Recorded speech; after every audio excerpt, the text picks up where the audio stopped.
പഞ്ചാബും അങ്ങനെ രാജസ്ഥാന്റെ മുന്നിൽ മുട്ടുമടക്കിയിരിക്കുകയാണ്. രാജസ്ഥാൻ മികച്ച വിജയമാണ് ഇന്ന് സ്വന്തമാക്കിയത്. ഇന്ന് പഞ്ചാബിന്റെ ക്യാപ്റ്റൻ ശിഖർ ധവാൻ ആയിരുന്നില്ല, സാം കറനായിരുന്നു. ഇപ്പോഴിതാ രാജസ്ഥാനുമായിട്ട് കളി തോറ്റ ശേഷം സാം കറൻ പറഞ്ഞ കാര്യമാണ് നമ്മൾ ഈ ഒരു വീഡിയോയിൽ നോക്കുന്നത്. ഇതുപോലത്തെ IPL ന്യൂസിന് വേണ്ടി ഈ ചാനൽ മറക്കാതെ സബ്സ്ക്രൈബ് ചെയ്യൂ. രാജസ്ഥാൻ വെച്ചടി കയറുകയാണ്. ഇപ്പോഴിതാ അടുത്തൊരു മത്സരം കൂടി ജയിച്ചിരിക്കുകയാണ്. ഈ ഒരു IPL ഏറ്റവും മികച്ച ഒരു ടീം രാജസ്ഥാൻ തന്നെയാണ്. അതിലാർക്കും തന്നെ സംശയം ഉണ്ടായിരിക്കില്ല. കാരണം ഇതുവരെ ഒരു മാച്ച് മാത്രമേ രാജസ്ഥാൻ തോറ്റിട്ടുള്ളൂ. ഇപ്പോഴത്തെ കളി തോറ്റ ശേഷം സാം കറൻ പറഞ്ഞത് ഇങ്ങനെയായിരുന്നു: ഇന്നത്തെ മാച്ച് ഞങ്ങൾ ജയിക്കുമെന്ന് ഉറപ്പുണ്ടായിരുന്നു, പക്ഷേ എതിരാളികൾ രാജസ്ഥാനാണ്. അതുകൊണ്ട് ഞങ്ങൾക്ക് ചെറിയൊരു പേടിയുണ്ടായിരുന്നു.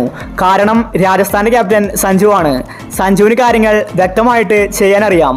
അതുകൊണ്ട് ഞങ്ങൾ ഇന്ന് രണ്ടും കൽപ്പിച്ചാണ് വന്നിട്ടുണ്ടായിരുന്നത്.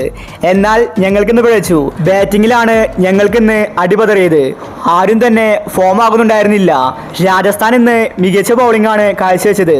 സഞ്ജു മികച്ച രീതിയിലാണ് രാജസ്ഥാന്റെ ബൗളേഴ്സിന് കാര്യങ്ങൾ പറഞ്ഞു കൊടുത്തത്. ഞാൻ പോലും ഒരു നിമിഷം അതിശയിച്ചു പോയി. കാരണം ഞങ്ങൾക്ക് ഒന്നും തന്നെ അവിടെ ചെയ്യാൻ സാധിക്കുന്നില്ല. മികച്ച ബാറ്റ്സ്മാൻമാർ ഞങ്ങൾക്കുണ്ടായിരുന്നു, പക്ഷേ അവരെല്ലാം എന്നോട് പറഞ്ഞത് അവർക്ക് കളിക്കാൻ സാധിക്കുന്നില്ലെന്നാണ്.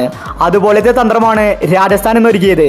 കളി തോറ്റതിൽ നിരാശയുണ്ടെന്നും വരുന്ന മാച്ചിൽ ശക്തമായിട്ട് തിരിച്ചു വരുമെന്ന് സാം കറൻ വ്യക്തമാക്കി. രാജസ്ഥാൻ ആരാധകർ ആവേശത്തിലാണ്. കഴിഞ്ഞ ഒരു മാച്ച് തോറ്റപ്പോൾ തന്നെ സഞ്ജുവിൻ്റെ ക്യാപ്റ്റൻസിക്കെതിരെ നിരവധി വിമർശനമാണ് ആരാധകർ ഉന്നയിച്ചിരിക്കുന്നത്. അതിനുള്ള മറുപടി സഞ്ജു ഇപ്പോൾ കൊടുത്തിരിക്കുകയാണ്. മികച്ച ക്യാപ്റ്റൻസിയിലൂടെ അടുത്തൊരു വിജയം രാജസ്ഥാൻ സ്വന്തമാക്കിയിരിക്കുകയാണ്. ഇന്ന് പഞ്ചാബിനെയാണ് രാജസ്ഥാൻ തകർത്തിരിക്കുന്നത്. മികച്ച വിജയം തന്നെയാണ് ഇന്ന് രാജസ്ഥാൻ സ്വന്തമാക്കിയത്. രാജസ്ഥാൻ ഇപ്പോൾ തന്നെ 95% പ്ലേ ഓഫ് ഉറപ്പിച്ചിരിക്കുകയാണ്. ഇതുവരെ ഒരു മാച്ച് മാത്രമേ രാജസ്ഥാൻ തോറ്റിട്ടുള്ളൂ. അപ്പോൾ ഇന്നത്തെ രാജസ്ഥാന്റെ കളിയെ പറ്റി നിങ്ങളുടെ അഭിപ്രായങ്ങൾ താഴെ കമന്റ് ചെയ്യുക. ഇതുപോലത്തെ IPL ന്യൂസിന് വേണ്ടി ഈ ചാനൽ മറക്കാതെ സബ്സ്ക്രൈബ് ചെയ്യൂ.